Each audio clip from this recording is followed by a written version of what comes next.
O programa a seguir não é recomendado para menores de 14 anos.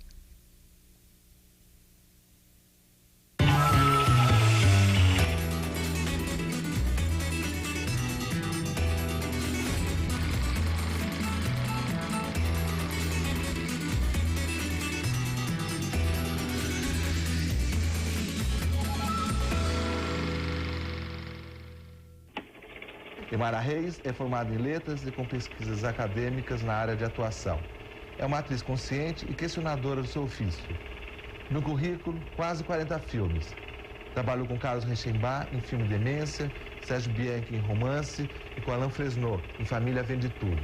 Porém, sua maior parceria é com o diretor Guilherme de Almeida Prado, com quem fez vários trabalhos, com destaque para Onde Andará Dulce Veiga, A Dama do Sino de Xangai e A Hora Mágica. Imara Reis é entrevistada de hoje, aqui no Sala de Cinema. Imara Reis, seja bem-vinda ao Sala de Cinema. Prazer recebê-la. Prazer é meu estar aqui. Imara, como foi aquele filme Silvia, da Helena Rocha? Você faz uma estudante em Paris que quer se aproximar, conhecer uma escritora francesa. Você é uma estudante de Belas Artes, me parece. Exatamente, é. O que esse filme tem a ver com você naquele período? Porque você também estava estudando na França, né? Eu fui para lá, mas por conta do teatro, né? Eu fui para ver coisas, estudar não no sentido de fazer um curso regular, mas poder assistir as coisas, porque a gente, 77, 78, ainda estava numa época que as coisas não chegavam aqui no Brasil como chegam agora. Então eu fui lá para conviver com aquilo. Então eu frequentava cursos livres em Jussier, Sancé, ficava ali pela Sorbonne, não sei o quê. E nisso houve um feriado e a Riso Grilo, que é a irmã da Valéria Grilo, que trabalhou muito tempo na cultura, que é famosa locutora, elas moravam lá em Paris. E aí rolou que tinha a Helena querendo fazer um filme e tinha uma atriz que estava em Paris naquele momento. Aí eu fui convidada e foi muito legal, porque a história tinha a ver com muitos dos estudantes brasileiras na França que fazem isso, né? Que vão trabalhar na casa de pessoas, e no caso ela vai trabalhar na casa de um intelectual, né? Que tinha a ver com o processo de trabalho dela, que era uma estudante da Beaux-Arts, né? E o filme foi muito interessante também, porque eu aprendi muita coisa nesse filme. Exatamente a questão do no acting, né? Do estar absolutamente presente. O que seria no acting, que você está dizendo? O acting no sentido americano da representação, né? Porque o ator de teatro, em geral, a gente tem uma certa goma, né? Aquela coisa do demonstrativo, que é necessário porque você tem que se amplificar. Postação, você tem que colocar a voz maior, você tem que se amplificar porque você está falando para uma plateia enorme. Essa função a lente faz por você. Então, quanto mais interiorizado, mais sincero, mais verdadeiro, mais profundo você for no cinema, porque tem a coisa do olhar, a câmera faz esse trabalho que no teatro você ajuda a fazer. Je viens d'une famille où il fallait avoir fait de bonnes études, où il fallait avoir été cultivée. Mais il n'était pas question d'être une femme écrivain. Mais je pense que vous avez de la chance. Pourquoi? Vous étiez obligée, comme vous dites, d'être cultivée. Ah non? Moi, j'ai tellement de choses à apprendre. Parfois, je pense que je n'y arriverai jamais. Imara, como que é buscar um personagem dentro de um filme? Como que é localizar esse personagem, vesti-lo? Quais são os métodos que você utiliza? Depende. Eu tenho assim, depois de um certo tempo, outro dia eu estava falando com a Denise falou assim, depois de um certo tempo, quando a gente vai ficando mais velho, a gente é um somatório de várias experiências e tem algumas que já fazem parte da segunda pele da gente, né? Mas nesse começo seu? No começo eu quebrava, era muito... Mas o que aconteceu é o seguinte, eu sempre li muito o roteiro, procurava muito referências assim concretas na realidade. Essa pessoa se parece com quem? Aí eu saía olhando na rua pessoas que poderiam me remeter àquela pessoa. É bem Stanislavski mesmo, assim, fazer pesquisa de campo, a história pessoal, a gênese da personagem, tudo aquilo básico que a gente fazia em teatro eu fazia. Agora, tem um momento que eu percebi, e foi o start foi nesse filme da Helena, que você... É como se a gente fosse preparando o cavalo para o santo baixar, entendeu? Você vai estudando, você vai lendo o roteiro, você vai se enchendo de informações, mas no primeiro dia em que você vai fazer aquela primeira sequência que você vai filmar, o que acontece no meu processo de trabalho e no processo de trabalho que eu ensino às pessoas, exatamente é o esvaziamento. Que eu chamo meditação do ator. O repertório, ele entra numa outra instância até meio mágica, digamos, porque tudo passa a acontecer a partir do aqui e agora do set.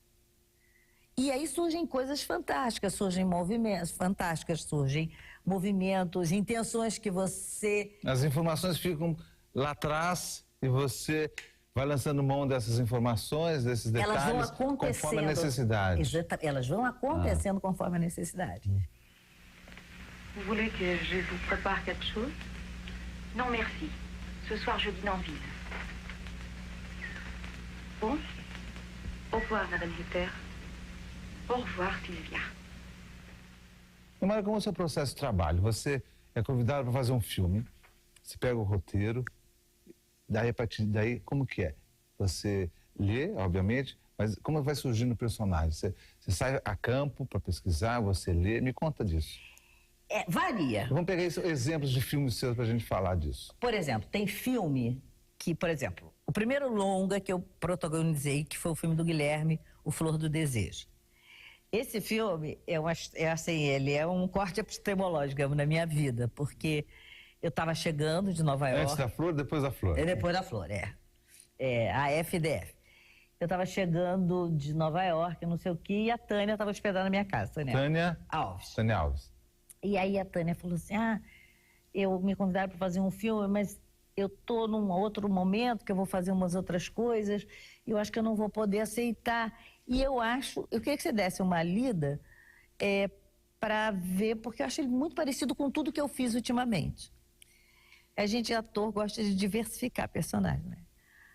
Aí eu li, por conta do trabalho dela, eu falei, não, realmente é muito parecido com as últimas coisas que você fez. Ela falou, pois é, porque se não vai atrasar meu disco, eram umas outras coisas que ela tinha para fazer. Aí eu falei, você se incomoda que eu me ofereça para fazer? Porque esse tipo de personagem em cinema eu nunca fiz. Eu fazia muito comercial, muito. Eu precisava de alguém conhecido para fazer o filme. Eu era um diretor desconhecido, estava fazendo um filme que não era uma superprodução, eu precisava de uma atriz conhecida. E acabei começando o filme, filmei 10 dias com uma outra atriz conhecida. Mas foi impossível filmar com essa atriz conhecida. E aí eu tive que trocar. Um dia eu estou em casa, num sábado, recebo um telefonema do Guilherme perguntando se eu podia... Desesperado, né, Gleice? Descer para Santos para fazer o filme. Eu cheguei e comecei a ler o roteiro. Só que ele falou assim, foram duas personagens parecidas que eu falei. Quando eu li, ele falou assim, ele é uma prostituta, mas ela tem um nível de sofisticação. E eu lembrei da Arletty no Les Enfants de Paradis, né? Aquela que os franceses chamam La Putain Distinguée, né? Que ela é prostituta, mas ela tem um... E aí, conforme eu ia lendo, parecia que a Sabrina tinha me chamado. As coisas aconteciam. E com esse repertório que eu descobri, assim, graças a Riso e a filmagem lá com a Helena, eu lia as cenas e deixava rolar. Deixava acontecer. E as coisas iam acontecendo, sabe, assim? O Guilherme dava uns toques e as coisas iam rolando. E agora... Mas você saiu para pesquisar? Você procurou conhecer alguma prostituta, conversar com ela? Eu catei... Trabalho de campo, como se diz? 2 dias eu catei o Ariel, que era o assistente de produção, e nós fomos em vários lugares que eram frequentados pelas prostitutas de Santos. Eu observei as roupas. Só que tinha um componente de vulgaridade que o Guilherme não queria. Ao contrário, porque ela se distinguia das outras por essa coisa mais racê, né, da personagem. Até aconteceu também uma coisa muito engraçada desse filme, que tem uma sequência em que ela fala assim, tem fogo, e ela contracena com uma série de figurantes, assim, muito esquisitos, meio almodovarianos, assim.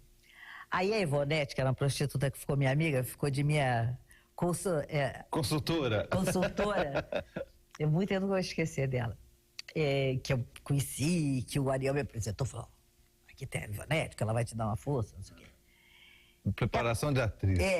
Ela estava ali do lado, de repente ela chegou para mim e falou assim, escuta, não é porque a gente é da vida que a gente pode aceitar qualquer um, não. Eu falei, não, eles são figurantes do filme, faz parte. Por quê? Eu falei, não, eles só estão no contraplano, não se preocupe. Porque era o meu plano, falando, tem fogo, e aí apareciam os caras. E às vezes pegava os dois no quadro, né? E ela começou a ver aqueles caras esquisitos, ela falou, ó, não é assim, não é qualquer um não, tem um certo critério. Aí eu achei engraçado. Tem fogo? Embora sendo maioral no estilo, modéstia à parte, nunca fui banqueiro. Fiquei um tanto abafado. Eu compreendia bem poucas palavras em americano, mas quis fazer o seu barulho. Tá sozinho? Tô procurando companhia. Talvez eu seja o seu tipo. E Mara, como que é a inflexão, a questão da voz da personagem? Vamos falar, por exemplo, de um filme como o do Manuel Paiva, O Doce Delírio. Né? Você faz uma personagem bem marcante na sua carreira. Como que você localiza a voz desse personagem? Como você diz os diálogos? Mas tudo tem a ver com o sentido da cena e com o jogo que se estabelece com outro ator. É tudo ali agora, quer dizer, você estudou aquele diálogo, você decorou aquele texto, você pensou nas possibilidades. Ela é uma arquiteta, né? Aliás, eu fiz 2 arquitetas, eu adoraria ser arquiteta também, na vida. Eu fiz uma no filme do André Storm e nesse filme do Manuel Paiva. Ela é uma arquiteta, é uma mulher que ela tem uma objetividade diante da vida, que ela é amante do cara, mas ela não tem nenhum problema com relação a isso. Ele é que tem problema, ele que tem a crise lá, né? Foi muito engraçado, eu filmando com o Mauro Mendonça e ele tava assim, todo... Assim, não, agora a gente vai ter uma cena de cama. Eu falei, ué, você já não fez cena de cama? Ele falou assim, não, a única que eu fiz, eu fazia de pijama, lembra, Dona Flor? Pijama listrado. Não tinha aquele lance de tirar a roupa. E eu já tinha tirado a roupa tantas vezes que nem, pra mim era problema. Mas aí no jogo que se estabelece, tudo acontece. É um fenômeno, eu diria, meio esotérico até. Assim, usando essa palavra com uma certa liberdade. Porque quando você, às vezes você ouve a sua voz, você fala, opa, entendeu? Você sabe que a personagem se afinou, que ela é outra coisa. Amor, tô cansada. Amanhã a gente conversa, tá?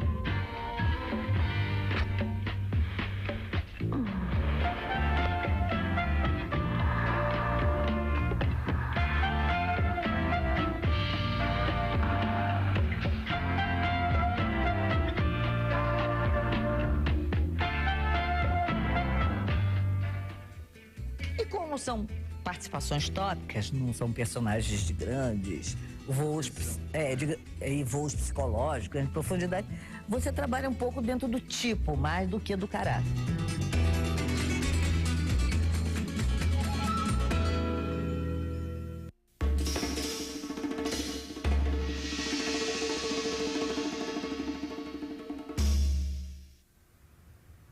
Um voo de Ibis corta o céu de ouro e marfim. Pelo céu de marfim arde a brasa do poente, doçura irreal da luz nos lagos do jardim, doçura do jardim sobre a água transparente. A tarde desce lenta, a sombra aumenta no ar. Ai, quando a sombra vem, minha alma tonta esvoaça. E pela hora mortal, os meus olhos vão chorar. A beleza que foge, o momento que passa.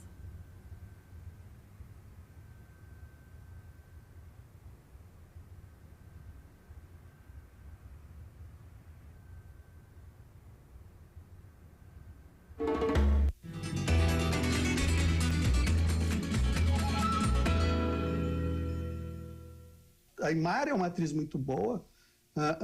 Eu acho que eu aprendi muito com ela, não aprendi a ser ator, que eu não sou, mas aprendi a dirigir muita coisa trabalhando com a Aimara.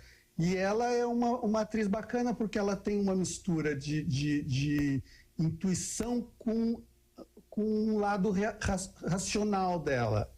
Então isso funcionou muito bacana, vamos dizer, porque ao mesmo tempo que tinha esse lado racional dela que ela trabalha muito o personagem, discute, conversa muito, tinha essa capacidade que ela tinha também de quando você propõe uma coisa completamente diferente, ela também tem uma intuição muito forte que supre aquilo. E Mara, como que nasce a sua parceria com o Guilherme de Almeida Prado? Exatamente no Flor do Desejo, assim, dessa forma, me ligando e falando, dá para você estar aqui segunda-feira? E aí no começo era muito engraçado, porque eu não sabia como ele era filmável, não tinha intimidade nenhuma com ele, mas eu tenho uma característica como atriz que não é muito comum nos atores. Atores acham um porra essa parte de ficar esperando a parte técnica, não sei o quê. Eu adoro um trilho, assim. Se puder ter um traveling, para mim, eu fico no estado de graça. É a glória. É a glória. Adoro, eu tenho o maior saco para ficar vendo. Ah, é um plano sequência de grua com traveling. Eu sei que vai levar 5 horas para montar. Eu tenho a maior paciência, eu adoro, eu fico imaginando como é que vai ser o plano e tudo. E o Guilherme é um cara, é um engenheiro filmando. Ele tem uma noção dessa coisa da engenharia fílmica que é maravilhosa. Então eu comecei a observar como ele trabalhava. E é muito bonito ver o processo dele, quer dizer, você vai lendo o roteiro, aí conforme ele vai montando o set, você vai percebendo naquilo que vai dar, quer dizer, aí você sou eu, né? Não é nem sujeito indeterminado, sou eu mesmo. E aí é muito bacana em ver como é que ele constrói aquele pensamento através das imagens. Então eu gosto muito de trabalhar com ele por causa disso. Você é o Bolívar, eu sou o tenente. Vai dizer que não lembra? Você me confundiu com alguém parecido. Meu nome é Oswaldo Calado. Estou sem meu cartão. Essa é minha patroa, que não vai negar, né, querida? De qualquer maneira, foi um prazer conhecê-lo, tenente. Deve ser parente da noiva. E Mara, no filme como A Dama no Cine Xangai, do Guilherme, onde você faz 5 personagens, como é que você compõe e, ao mesmo tempo, diferencia esses personagens? No caso do filme do Guilherme, da Dama, tem uma coisa que é assim. A primeira via a caracterização, que cada uma é muito nítida, a caracterização de uma e de outra. E, por exemplo, tinha uma que eu tinha que estar parecida com a Maitê, então era ficar olhando para a Maitê e mais ou menos arremedar ela. Né? Meio que aquela coisa do emular, né? Nunca sei como é que fala, se é mimes ou mimeses, né? Você vai... tem um livro discutindo se é mimes ou mimeses. Você vai deixando que aquilo vá entrando, que nem uma coreografia, se tornando a sua natureza. Então, e aí você vai pontuando.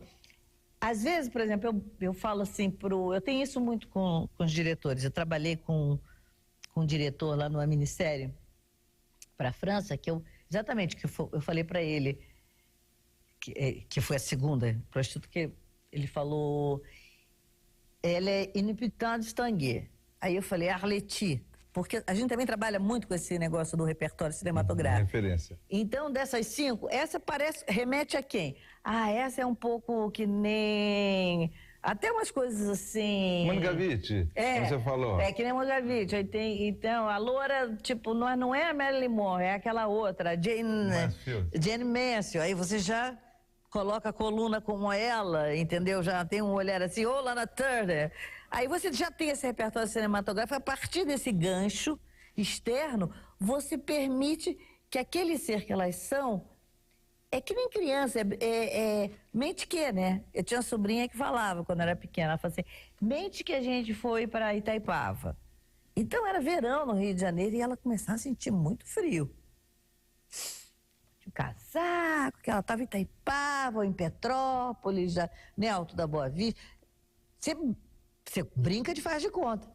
Então faz de conta que é Jane Mansfield. Então tem toda uma coisa que vem, né? A outra é mais prática, dono de casa, não sei o quê. Você fala na manhã, né? Aí você já... Entendeu? Aí você já tem uma coluna, um respirar, um olhar que serve como referência. E como são participações tópicas, não são personagens de grandes voos, e voos psicológicos, de profundidade, você trabalha um pouco dentro do tipo, mais do que do caráter.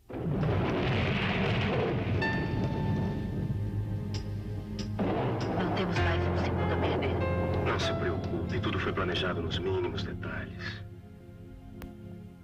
Nesse instante, seu marido deve estar dando o último gole no seu martini e pedindo a conta.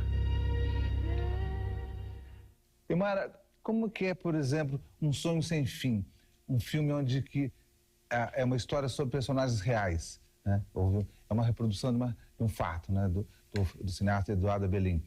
Você vai atrás desse mundo, você pesquisa, ou ao contrário, isso só te serve um pequeno subsídio, você recorre a esse seu exército de observações de personagens? Não, tem uma pesquisa. Agora, no caso, quando o Laura me chamou para fazer O Sonho Sem Fim, essa é uma personagem cinematográfica. Ele falou, ela é a personagem que significa o cinema, porque é ela que fala para ele, vai para o Rio de Janeiro, teu lugar é lá. Ela é que traz essa possibilidade dele se tornar um cineasta. Então, todos os enquadramentos dessa personagem, eles são extremamente cinematográficos. Isso, a gente trabalhou na mesa, que o Lauro faz um storyboard que é muito engraçado. São umas fichinhas assim, sabe aqueles bonequinhos assim, que tem uma bolinha, 5 palitos? Sim. Então, o storyboard... O desenho mais básico possível. Então, ele trabalhou muito em cima daquilo e ele falava, tanto que tem um plano, que ele que faz a câmera, não foi o Tadeu, foi ele que fez a câmera, porque ele fala, eu quero um olhar absolutamente de diva de cinema. Entende? Porque ela tem que ter essa coisa, assim, meio que remeta um pouco ao cinema italiano dos anos 50, 60, embora a ação se passasse no começo do século, 1914, por aí, mas ele queria trabalhar com o imaginário cinematográfico do espectador. E foi uma proposta. Então, essa personagem, ela não era muito da vida, ela era do cinema, era uma personagem de cinema. Então, isso foi uma coisa que ele me pediu. Porque ela simboliza isso no filme. Seria sempre a musa do cinema para o Abelim, né? Então, esse olhar sobre a vida. Agora, mesmo fazendo esse repertório permanente, assim, eu ando de metrô, de ônibus, não sei o quê, eu estou sempre observando, vendo as pessoas aqui, eu entro aqui, eu vou registrando tudo, e isso vai formando um acervo para mim. Quando você pega topicamente uma personagem, você tem que fazer um estudo específico. Mas acontece de você não gostar do personagem? Já aconteceu. Acontecendo isso, como é que você convive com esse personagem? Num filme, você vai... vou ter que ficar 3 semanas vivendo essa Num tula filme aí. tudo bem, porque você vai indo. O pior é quando é teatro. Eu fiz uma personagem que quando eu li, eu também entrei de repente. A Zana, uma libanesa, maronita. Quando eu li o livro do Raton, eu falei pro Laje, que estava dirigindo, eu falei, eu não quero ser vizinha dessa moça. Não gosto dela. Só que foi uma das personagens, que eu falava para isso, não é personagem, isso é um egum. Na terceira leitura, ela fez assim, eu não tinha que fazer nada. Olha, eu chorava acho que umas 15 vezes na peça. Eu nunca pensei em me preocupar com isso. Tudo acontecia na hora que tinha que acontecer.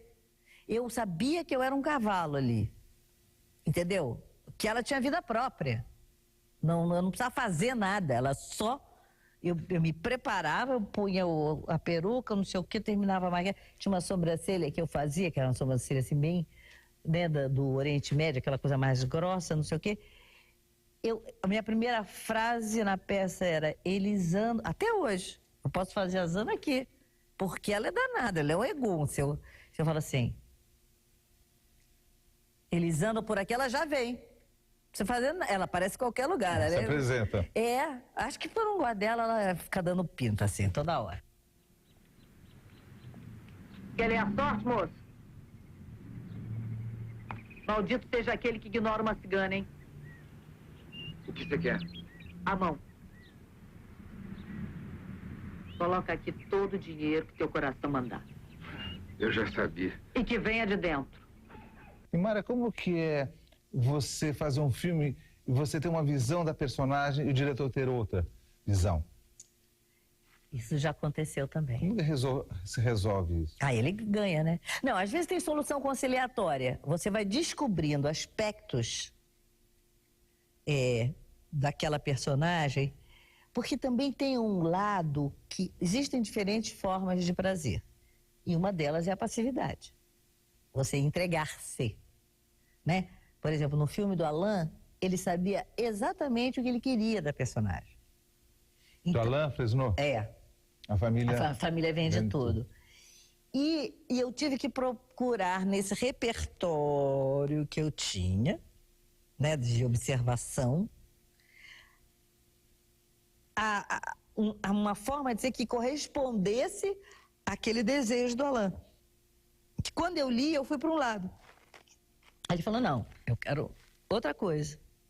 E aí eu fui construir essa marionete, que era a marionete que ele queria. E é também muito interessante. Essa divergência é boa? É. O que tá pegando, Dan? É que nós ainda não podemos estar devolvendo o empréstimo, dona Eunice. Quanto é, Dan? 1.300? É.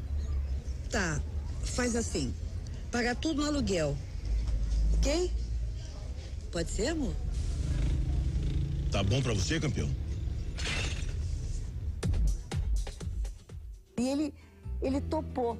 Então, foi feito uma vez só. Ele não pediu para fazer do outro jeito que ele tinha pedido, porque no set, quando eu fiz, ele falou, ficou bacana.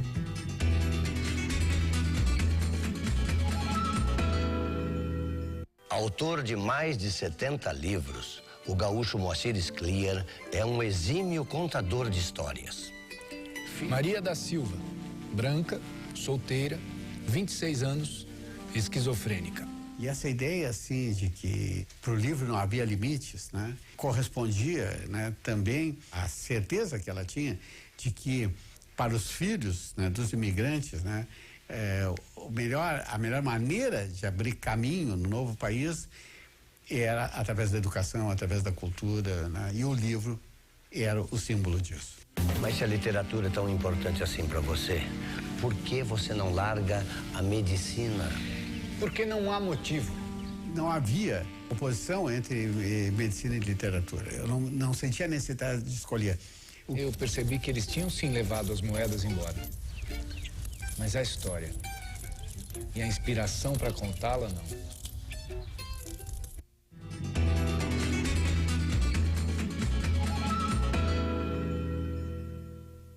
Ela tem uma curiosidade, um olhar 180 graus.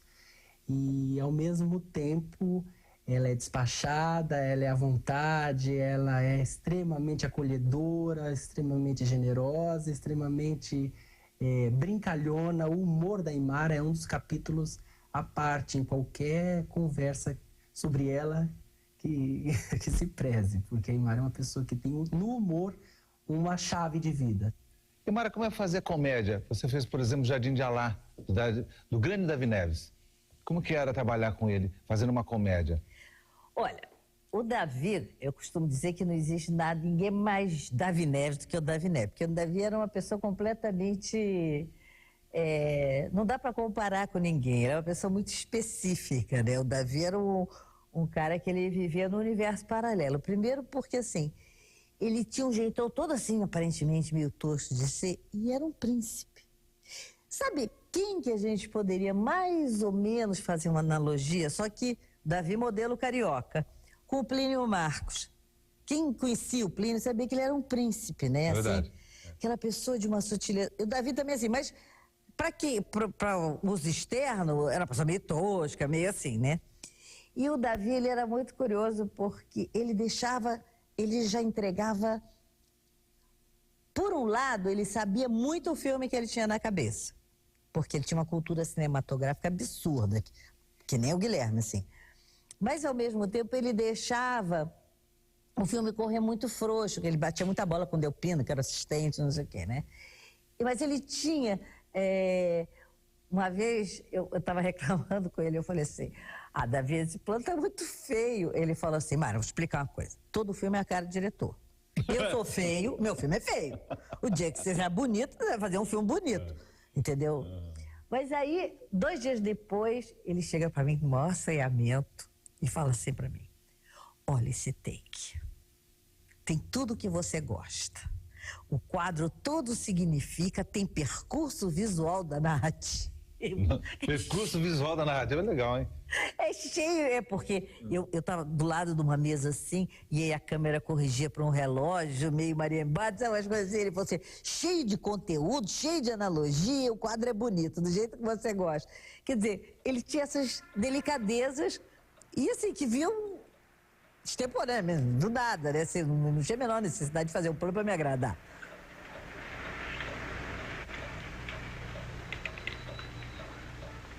O que você está fazendo?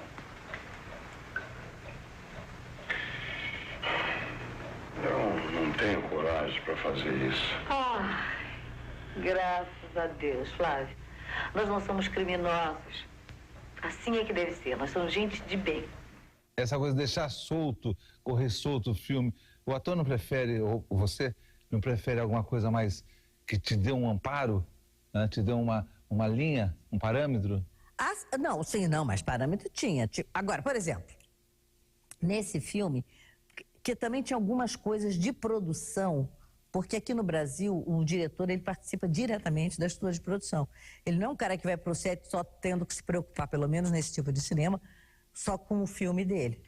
Ele tem que batalhar, fazer toda uma parte de levantamento de fundo, aquelas coisas todas, porque eles são produtores, a maioria dos diretores. Em geral, sim. Então, também tem todo um bastidor que eles tinham que resolver, que ele não ficava compartilhando com a gente. Então, ele não chegava só porque tinha festa, ele estava resolvendo questões seríssimas, só que ele não compartilhava para não deixar a gente tenso, né? Mas, assim, tem uma sequência no filme, que é uma sequência bem interessante, que nesse dia foi uma coisa, assim, de proposta minha mesmo. Que é uma cena que tem um monólogo em que ela descobre que ela vai ficar pobre, porque as negociatas que sustentavam ela e o marido, que é o Raul Cortez, né? O ministro que facilitava essas questões tinha sido demitido, não sei o quê. Então ela tinha uma crise. E aí eu falei assim, Davi, uma pessoa que viveu a vida inteira se locupletando, ela não vai fazer graça de estar na miséria. Ela vai chorar de verdade. E aí é que vai sair a graça.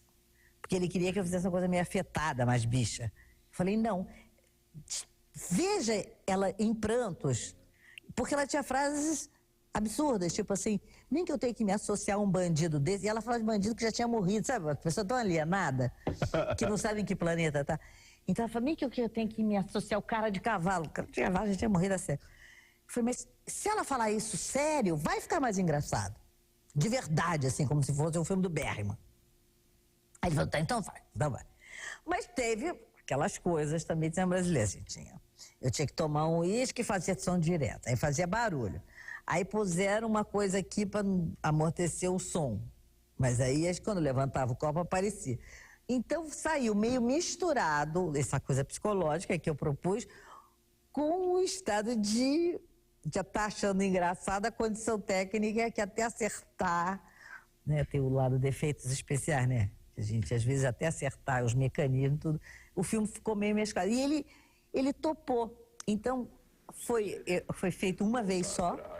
Ele não pediu para fazer do outro jeito que ele tinha pedido, porque no set, quando eu fiz, ele falou, ficou bacana. Mas pobre eu não vou ficar, não. De jeito nenhum. Pobre no Brasil, de jeito nenhum. Nem que eu tenha que me agarrar com um traficante rico desse daí. Cara de cavalo, meio quilo. Faço qualquer negócio. Mas pobreza, não. Não. Qual a diferença entre duas gerações? Zé Antônio Garcia, com quem você faz Minha Vida em Suas Mãos, e o Davi Neves, com quem você faz Jardim de Alá. Né? Porque são duas gerações distintas. Mas que tinham pontos de contato. No caso do Zé e do Davi. Porque é uma geração que viu muita novela vague, né? Que tem um cinema mais solto, menos digamos assim, menos com uma engenharia mais solta, até pela necessidade, né? E do que o pessoal que já vai com o storyboard, com a coisa muito definida, que eu não acho ruim, não, adoro, né? Que eu gosto muito. Mas tem outros diretores, por exemplo, comparar o Zé com o Sérgio Bianchi. Sérgio Bianchi, a filmagem é uma ópera. Ele é um autor trágico e nada vai dar certo. Então, tudo tem um ar, né? Ele é uma ópera. E que era aquela... Oba, estamos filmando. Isso é completamente diferente. Eles não... A diferença de idade deles não é tão grande como a do Davi e a do Zé, mas de temperamento. Né? O Sérgio, ele já chega com um capote. De manhã, assim, um clima. Ele fazia modelo cineasta, né? Aquela coisa assim. Acabei de chegar do Paraná, não deu pra tirar a capa. Não deu pra tirar a capa, e eu estou com muitos... Paranaense, né? Aquela coisa, muito conteúdo na cabeça, não sei o quê. Então, vem o tchan, parece uma coisa de russo, né? Que é uma guerra, assim. Os sacos estão chegando. Estão chegando, exatamente. E com aquela neve, 35 graus abaixo de zero, aquela coisa, aquele peso. E o Zé, aquela alma leve, apesar de ser Clarice, mas aquela alma leve, aquele prazer de estar vivo, de estar ali. Oba, que eu estou tendo a oportunidade de fazer um filme, que não é toda hora que rola, né? E essa coisa do jazz, né? E, por exemplo, o jazz pro Sérgio vem com a criação tem um peso, né? A alma é pesada. E pro Zé, não. O desafio... Ele... Pelo menos, o que ele passava pra gente é que esse desafio era instigante e animador. Olha, desculpe se for indiscrição da minha parte, mas por que você precisa tanto assim de margarina, hein? Você está fazendo a produção de algum comercial, de um filme? É um filme, sim. Um filme de amor e de terror.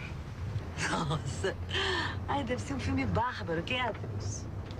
Filmara, você trabalhou com vários grandes atores.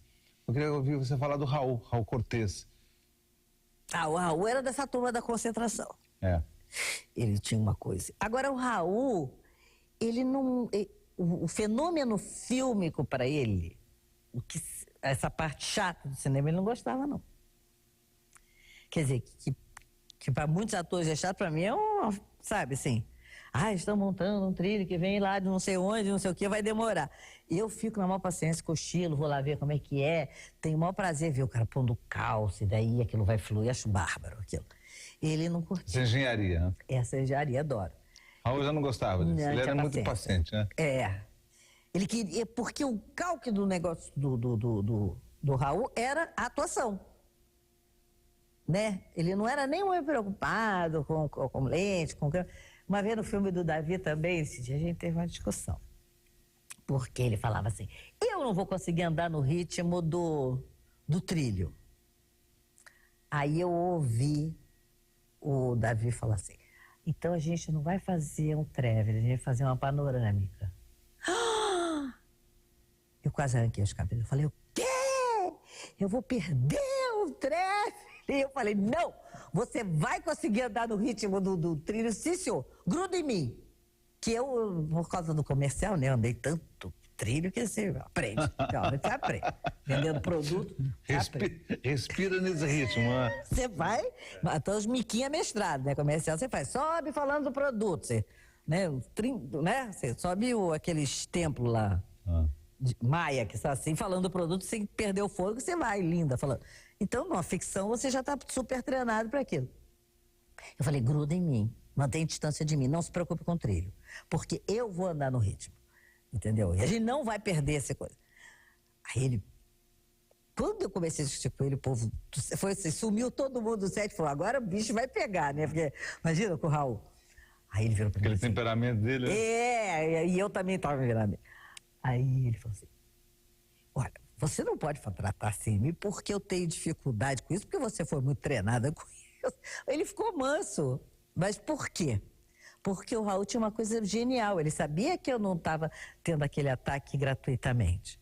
Que era melhor para o filme. Porque ele tinha isso, esse compromisso com o resultado. É lógico que era um porre. Você está numa discussão e você tem que andar num ritmo para não sair de quadro, que a câmera vai naquele andamento. E é lógico que pelo treinamento que eu tinha de publicidade, né, andei quilômetros. Você leva vantagem. Entende? Então ele sabia também que ambos estávamos com a razão, né? Mas o Raul tinha isso, ele fica lá mais no canto dele, mais voltado para o seu personagem. Agora eu sou muito... O César que dizia, né? Que eu pareço um dálmata, né? Chega, tudo sim, né? E o Raul era mais um dog alemão, né? Aquela coisa que fica mais lá na dele. E sem gosto. Veneno. Venenozinha. O que você pensou, hein? Eu tava brincando, é? Posso te garantir uma coisa. Meu plano é tão perfeito, é tão ousado, é tão inteligente que não há como falhar. Então, eu acho que na ficção brasileira tem poucas personagens, para minha faixa etária, que sejam até compatíveis com o que é ter 60 anos agora.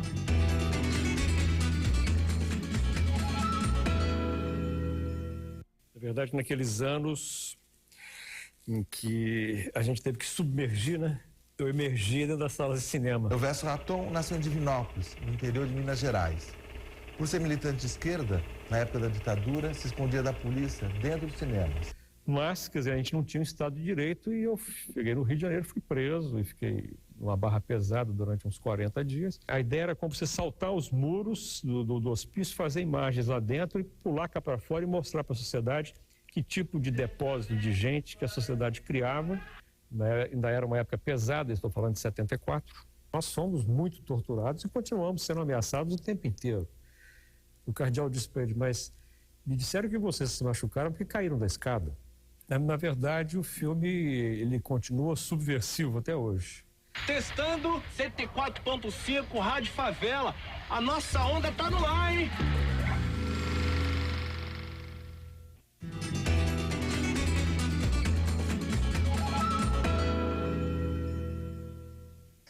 A Aymar é uma pessoa extremamente peculiar na maneira de olhar as coisas. Ela é muito justa, ela é muito precisa e vem de uma formação acadêmica que dá uma metodologia de pensamento para tudo o que ela olha, né? Tudo que ela olha com um olhar muito específico, muito inteligente. E Mara, você faz 2 filmes baseados em obras do Fernando Sabino. A Faca de Dois Gumes e O Grande Mentecapto. Claro. Como que é navegar assim? E são 2 coisas distintas. Completamente. Um é um policial, né? E o outro é uma misto de uma grande comédia, digamos assim. Como que você mergulha nesses filmes? É bem picaresco, né? Picaresco, essa é a expressão. O Grande Mentecapto. O Mentecapto. Bom, o Grande Mentecapto tem uma coisa assim também, tem os lados folclóricos, né? Quando eu peguei o roteiro, eu tinha lido o livro, quando eu peguei o roteiro, o nome da personagem no livro é Pietrolina, mas a cidade chama ela de Peidolina. Aí, quando eu vi no roteiro, eu só via Petrolina. Eu falei, que hora que ela vai virar Peidolina? Porque é ótimo esse nome, né? Aí eu falei com o Oswaldo, Oswaldo, por que eu não chamo ela de Peidolina? Ah, não, porque a atriz perigava ficar chateada. Eu falei, não, pode devolver meu nome. Eu não fico nem um pouco chateada de ser chamada de Peidolina, acho muito divertido. Porque dá uma liberdade, porque no picaresco você pode tudo. É uma pouca vergonha essa viúva aparecer por aqui.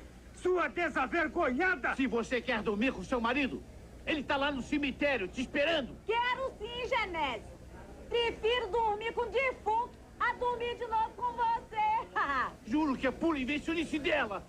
Essa vaca há de me pagar. Ia fazer plantão é na minha casa e sou real. Eu vi que desconfiava, eu vi que desconfiava.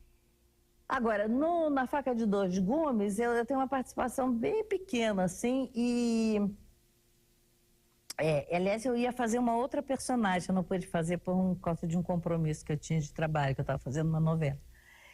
E essa mudança de realidade é bacana porque você vê como um autor pode produzir universos imaginários, né?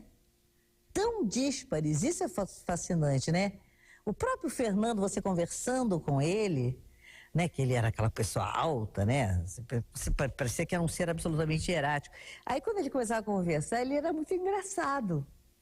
Ele tinha esse olhar amplo sobre e olhar de crônica sobre a vida. Você teve que conversar com ele por causa da adaptação? Não. Ele nem quis ir ver. Mas quando a gente foi lançar o filme Gramado, ele foi, né? Então a gente participou das mesas de debate, a gente jantou junto e eu o conheci melhor. Porque quando o filme ficou pronto, que teve a primeira cópia, que ele foi assistir, eu fiquei assim super... Ai, será que é parecida com o que a gente tem isso, né? Com aquilo que ele imaginou? Eu gostaria de ter feito, né? Aí ele falou que sim, tudo, mas eu não... A gente nunca tem certeza se a pessoa, por gentileza, fala que sim ou se é realmente de fato, né? Mas ou se é uma surpresa também, né?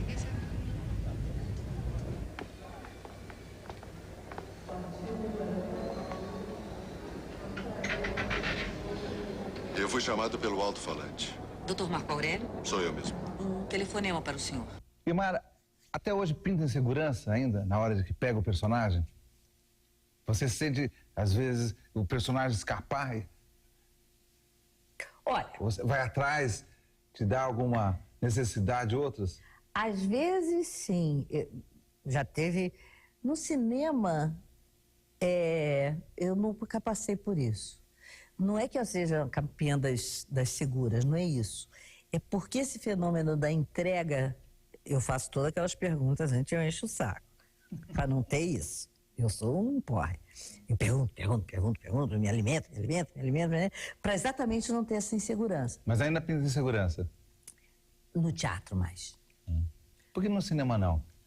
Porque o cinema é a minha praia, cara. Se eu pudesse, eu fazia 2 filmes por mês, assim. Eu não faço mais por causa das condições, digamos, concretas do filmar, né? E de não ter tanta produção assim na qual eu possa participar e tipos de personagens e tudo. Mas o cinema eu tenho uma digamos assim, agora com o digital tá meio esquisito. Assim, o cinema película mesmo, cinema, kinematógrafo. Eu me sinto muito em casa, sabe? É como se eu estivesse na minha praia mesmo, sabe assim, na farm. Na farm é como quando tinha o pier, né? Aquela coisa que eu conheço aquelas pessoas, eu entendo a maneira delas serem, eu me sinto muito à vontade no set, eu adoro lente, eu tenho uma relação muito boa com a câmera, eu gosto do fenômeno fílmico, eu adoro.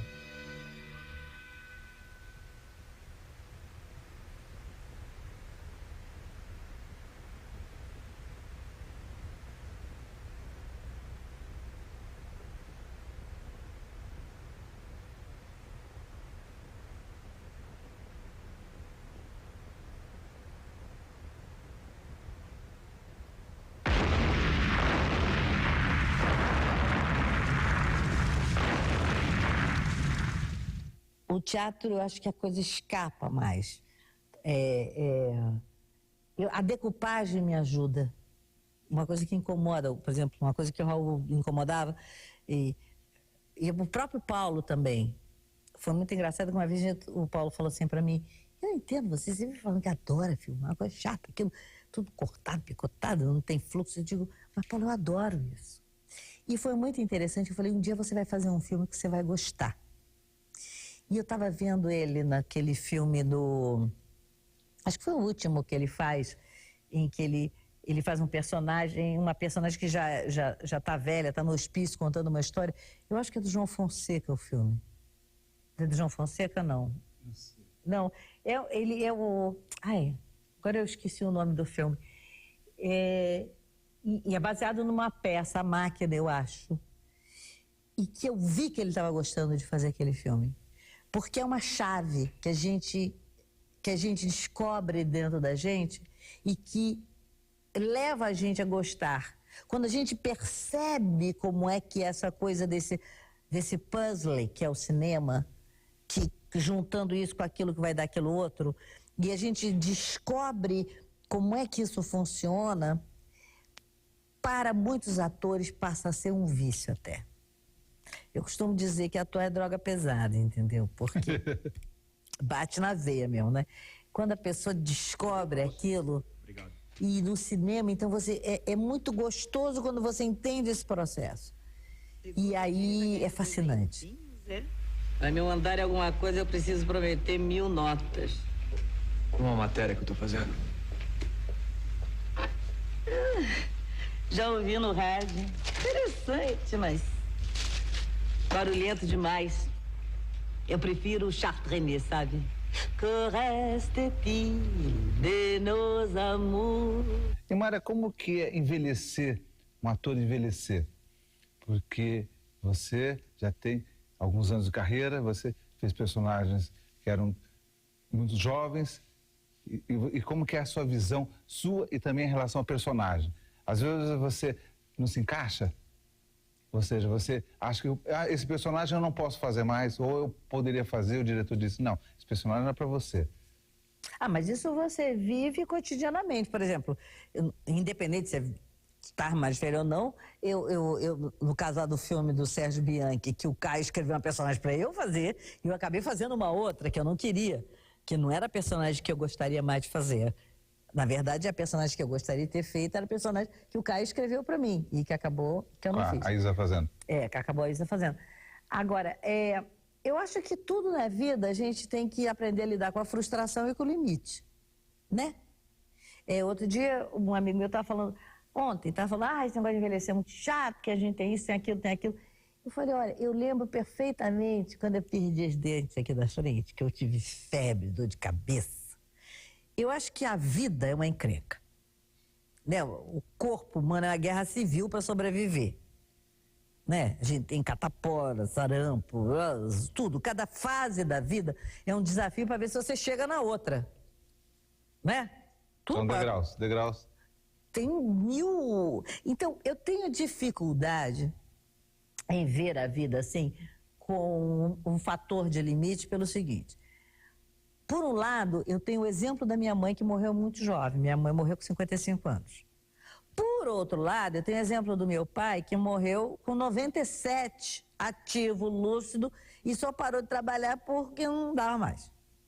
Quase, né, meu sobrinho quase falou, não, vovô, pode parar com esse assunto.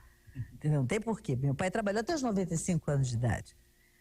Um mês antes dele morrer, ele viu A Faca de Dois Gumes, ele falou, eu vi um filme seu na Globo, e ele me contou o filme inteiro. Eu não consigo fazer isso. O filme que eu vi ontem, que eu adorei, Medianeira, foi um filme que eu adoro, mas eu não consigo contar na sequência do roteiro, que nem meu pai contou. Então, meus parâmetros de vida são parâmetros muito díspares, porque pais da minha família, que a minha família toda é cardíaca por parte de mãe, ou morre muito cedo, aí não tem esse processo, ou envelhece, mas envelhece produtivamente, trabalhando, vivendo como se ninguém aposenta, entendeu? E aí fica inercial. Aquele dia triste que eu estive aqui em Candeias, a gente nem pôde se falar direito. E pensar que já faz 3 meses. Finalmente eu te conheci. Essa vida irônica pra cacete. O que eu acho mais complicado é a relação que os outros têm com o processo de limitação. Então, eu acho que na ficção brasileira tem poucas personagens, para minha faixa etária, que sejam até compatíveis com o que é ter 60 anos agora. Entende? Eu estou fazendo um seriado que se chama A Vovozinha, que ele faz esse levantamento, né?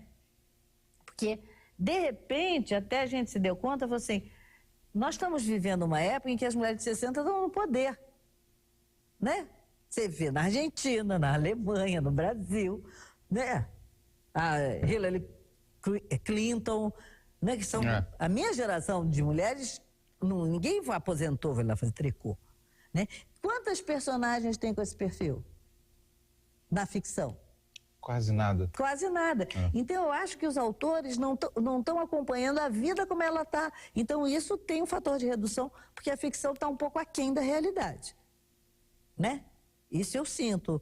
Então, fica um pouco assim, a avó, a tia, mas fica meio Reducionista. É reducionista. Isso eu Você sinto. limita. Fica limitado.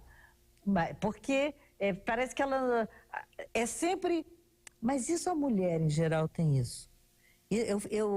Uma vez eu ia dirigir um trabalho com as alunas, que a gente fez uma pesquisa sobre a questão da mulher, e um dia eu fiquei chocada. Depois eu descobri até que tem textos sobre isso. Um dia eu falei, gente, a mulher não existe. A mulher só existe enquanto função. Ou é a mãe, ou é a namorada, ou é a avó, ou é a tia, as tias do Nelson. Agora, a mulher em si, filosoficamente falando, não tem essa abordagem. É muito difícil encontrar um autor que fale da mulher em si. É sempre a mulher em função de alguma coisa. É utilitário. É muito estranho isso. E na ficção a gente também tem essa questão com a qual a gente vai ter que lidar. Ou então a gente começa a gerar determinados produtos que incorporem essa realidade, né?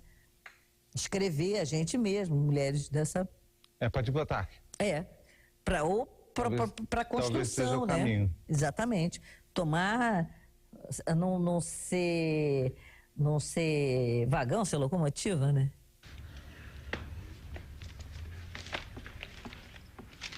Olá. Oi, Dede.